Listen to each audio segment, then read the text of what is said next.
Well, the simple part that most people don't understand is that every thought we think and every word we speak is creating our future. It's as though our thoughts go out into the universe and are accepted and brought back to us as experience. Now that is a very simple thing, but most people don't get it. They don't understand it. They've never heard it before and they think it's ridiculous. But if you can really accept the fact that every time you think a thought and every time you speak a word, you are literally painting your future, making your dinner, whatever you want to call it, you are creating. And you're creating your own life. And this is simple, but it's not easy to accept. But once you accept it, then you can start deliberately creating what you want in your life. And you begin to be aware of what you don't want in your life and how you are contributing to it. Now, I think this has been around forever, but for some reason in the last 20 years, the universe has wanted this to go out among all the people, or all the people that are ready for it. See, most of us just think, and we don't pay any attention to what we're thinking. We're just doing it. But that's something you need to train yourself to do, to begin to train yourself to be aware of what you're thinking. And one of the ways to do that is to periodically say to yourself, what am I thinking? Would I like this thought to create my life? Would I like to have the experience that this thought could bring to me? Now, it takes a while to do that, but even if we could begin on the smallest level to be aware of our thinking, we can start to make changes. To begin with, you start by doing what we call doing affirmations, and that is making positive statements about your life that are positive, and you do them deliberately. You might do them in the morning, you might do them at noon, you might do them at night, you might do them, twice a day or whatever. But you do this and you let this become a habit. And as you start to do them, things will begin to change, maybe on a very small level. I call it getting the green lights in the parking places. I mean, they're not huge things in your life, but it can be very nice when you get 3 green lights in a row and you're in a hurry. Doing an affirmation is either writing it down, writing it on the wall or the mirror, or using just saying it. What I like people to do is to stand in front of a mirror and do their affirmations, because there's something very powerful about looking in your own eyes and accepting yourself, or noticing that you reject yourself when you're saying something positive about yourself. So that would be a very beginning way to start. Say in the morning, you get up in the morning, you go to the mirror, and this is a big one, and it's hard for lots of people. But you look in the mirror and say, I love you. I really, really love you. And to begin with, that can be so hard for people because they think of all the things that they think are wrong with them. But if you can start your day saying that, it's very powerful. Remember, I'd like to think the universe is listening to everything you say and everything you think and saying, okay, you can get that. So then it starts to bring you in and bring things into you. And I know this sounds far-fetched, but it's amazing how it works. If you do a good general positive statement for yourself, the universe will figure out how to manifest that, how to bring that about in your life. So things could happen that you wouldn't expect at all, but they will happen. If you think of doing your positive affirmations is like planting a seed in the ground. It's not necessarily true at the moment, but it is something you want to have be true. So you put the seed in, and you plant a seed and you expect it to grow. Or you maybe plant 3 seeds just in case. You expect them to grow. And you don't wait 2 days and then dig in the earth and say, what's happening, what's happening? You expect that thing to grow because you know there's a law and a process. And the seed will grow if it is in the right soil and it has the right amount of moisture. Making it really a habit and doing it every day. Doing something every morning when you wake up, that's a really good time. And another good time is when you go to sleep at night. And gratitude works a lot. If just being grateful for everything. The more, I always say the universe loves gratitude. The more you're grateful for what the good is in your life, the more good you get to be grateful about. Mm-hmm. And it's like, you know, if somebody gives you a present or gives me a present and I say, oh my God, I hate that color and it doesn't fit, and you know, that person will never give me another present. Mm-hmm. But if you say, oh, it's wonderful and thank you, I really adore it, it's great, that person is probably going to want to buy you a present every time they see something they think you would like. And it's like that with the universe. The universe loves gratitude.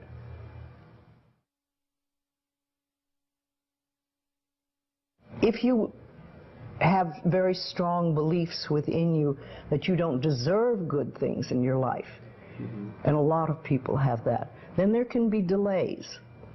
And sometimes people say, well, affirmations don't work, I've done them. But when they're doing, for instance, prosperity affirmations, and they've done some prosperity affirmations, and they say it doesn't work, nothing's happening. And I say, well, all right, how many prosperity affirmations did you do in a day? And they'll say 3, probably. And they say, all right, how many poverty affirmations did you do this day? And that could be 300, depending on where you're coming from and what is running through your mind. See, I have this, one of my thoughts about life is that only good lies before me. And I have been saying this for many years. So it doesn't really matter to me what happens in life, because I know it's going to be good. Well, there are lots of things you can do to help you become more conscious of what is going on. And because so many of our belief systems really are unconscious or subconscious, we're not aware of them. They're just things that were bred into us as we were children, is to take a little time to figure out what they are. And I always say a really good exercise is to take a big sheet of paper and write on top of it, say, what I think about men. And then another one, what I think about women, what do I think about money, what do I think about any subject you can think of. And just write all the things that come out of your thoughts.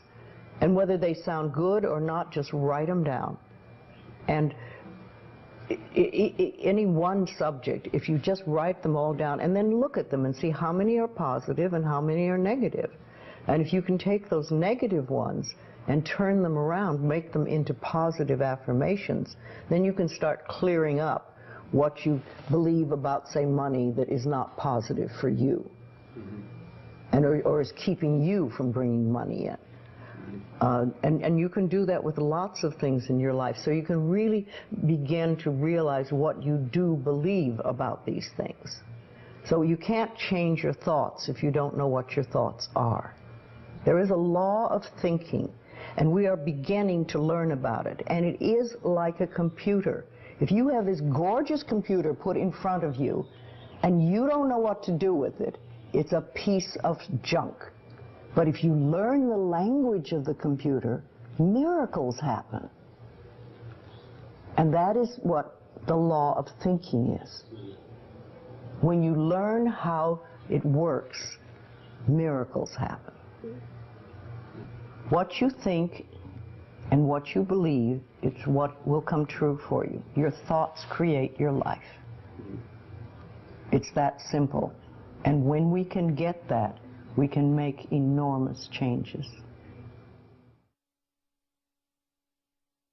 Well, I think it really starts with realizing that you don't love yourself, that most people don't. Most people feel they're not good enough, that they haven't done it right, they won't do it right, they'll never be enough, and they're definitely not lovable. And when we come from that space, it's very hard to create things for ourselves that are really good. So in the early days when I worked with people, I used to fix this problem and fix that problem, and you'd have this, a health thing, and we'd work on that and we'd work on this. And one day I discovered, much to my amazement, that if I would help people learn to love themselves, to really accept themselves as they are, we didn't have to work on problems, because it was almost like a miracle. Everything seemed to fall away. It's a hard one for people because we grow up believing that we're not good enough and nothing is right. I remember lots of times I would ask people, well, what is really wrong with you? What have you done that is so terrible that you're not acceptable to yourself? And I never, ever, ever got an answer that made any sense. You know, they might say something like, well, I'm too fat. Well, so, you know. But when you talk about loving yourself, a lot of people think that that's vanity. But it isn't really. It has nothing to do with that. That is narcissistic. But to really care for you and to acknowledge that you are an important being. It's almost like in the Bible they would say, you recognize that you are a child of God, that therefore you are perfect.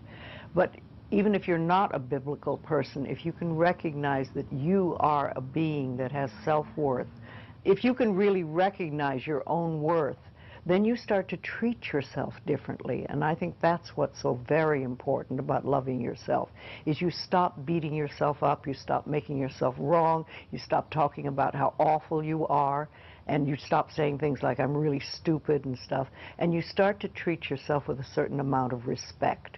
And this makes an enormous difference, because what you give out in life is what comes back to you. So if you're giving out a feeling of, I'm okay, I'm good enough as I am, and I am acceptable, and I love life, and I love me, and you start having gratitude for yourself and for life, then life treats you differently, because you are having a different vibration that you're giving out and getting back. And that's when things really start to flow. Now, a lot of people don't realize it, but you have to practice. You just have to start it. And that's why I try to get people to do a lot of mirror work. If you look in the mirror, just simple things like looking in the mirror in your own eyes and saying, I love you. I really, really love you. And it helps if you use your name, Louise, I love you. I really love you. It gets to that little child inside that has been rejected for so long. And it breaks open sort of a dam or a door or whatever you want to call it. And it's like little miracles start to happen. Lots of little good things happen. And the universe loves grateful people. The more grateful you are, the more you get to be grateful about. It's that simple. Life is really very simple. We make it enormously complicated, but it doesn't have to be.